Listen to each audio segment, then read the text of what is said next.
learn to know the dark side of the Force, and you will be able to save your wife from certain death.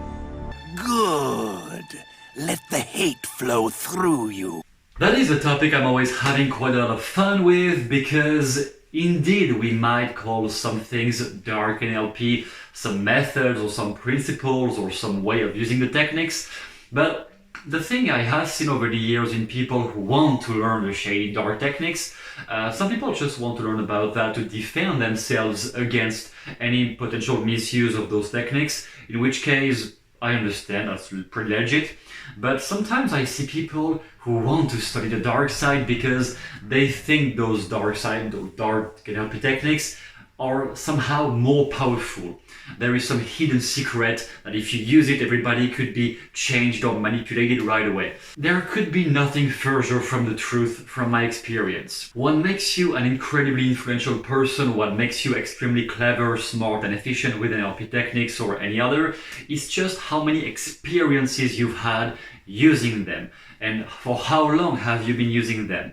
Then at some point when you become a master, if you have bad intentions and if you want to use them to cause harm, it is possible. It can happen in the exact same way that using a knife to kill people is possible. You can use a knife to cook, but you can use a knife to kill people or to cause damage, to hurt people. Does that make the knife a bad tool? I don't think so. It is just who is the person using it. Now, NLP can be used in a bad way. It is possible. Just because it can be used in a bad way, should it be removed from the books, from the knowledge? That is pretty much what every dictator has been doing throughout history, trying to remove knowledge to prevent people from using it. I don't think such an extreme response would be the answer, even if there can be some misuse of NLP. In the end, every NLP technique out there can be used in a bad way. And every, let's say, dark NLP techniques, even if there are not really that many, but let's say the actual bad techniques can be also used in a very good way. You just take the same principles, you change the intention, you want to make the person feel good instead of feeling bad when using it, and boom, you have a dark NLP technique used for a good thing.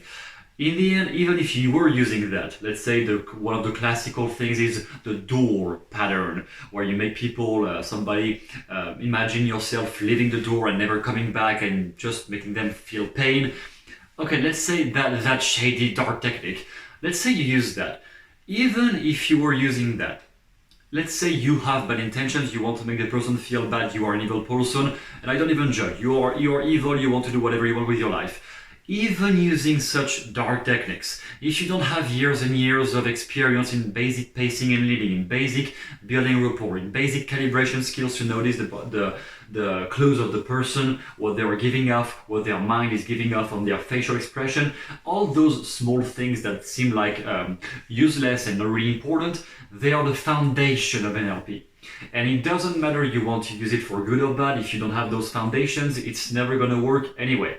And those foundations take usually 3 years. If you really start from scratch, you have never done anything related with communication skills or anything about NLP, it is usually around 3 years just to build up all the foundations to understand how human beings are interacting, what are they feeling, understanding the deep motives behind their words and actions, their limiting beliefs, calibration skills, are they aligned, is the nonverbal message aligned with the internal cognitive processes. All those things take years. And even if you're trying to find a shortcut to go through the most powerful technique out there, it is most likely a joke, because you're never going to find this one secret Ericksonian evil pattern.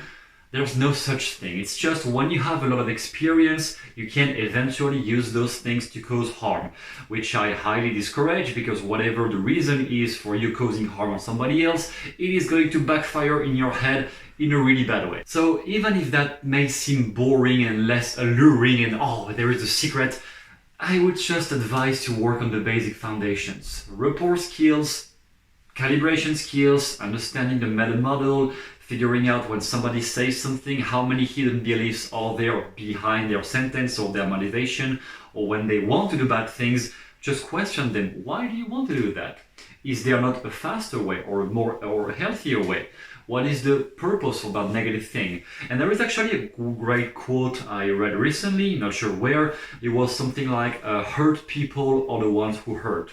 I don't remember who wrote that, but it's basically that somebody who wants to cause harm is just somebody who is deeply hurt by itself, in itself. So when you use all those techniques, and the more therapists and coaches who are training around the world, the less fucked up and shady people there is, I think, because you will, we are actually developing the habits of helping others instead of trying to drag them down. So somebody who is empowered and feeling alive and feeling refreshed, that person will never really want to even use those techniques for bad things. Even if he can, he would not even want it, because when you feel great, you just want to elevate others instead of controlling them and really making them feel in pain. So if you're curious about the dark NLP techniques, study them if you want.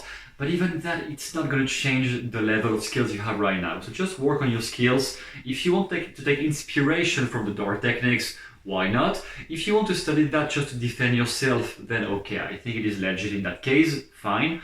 But just develop your skills into understanding your own feelings and helping yourself. That is the only really big metric here. It is, are you healed yourself? Are you feeling well? Because when you feel well, you won't be falling into the traps of manipulators out there, because they won't have all those things to catch you, all those deep wounds to catch you. They won't have it anymore if you're completely healed and feeling fine. And from that perspective, even if you had yourself some dark side in your head and you were sometimes wanting to use these secret techniques to manipulate people, when you feel really elevated and great yourself, you won't even want it anymore. Because you will be like, I don't even need to manipulate people. I'm fine, I can just say what I want. They don't want to give it to me, fine, I got somebody else. And nobody's being hurt, nobody's being controlled. You don't need that. Just use all those techniques in a healthy way and you will always reap back the benefits of what you sow.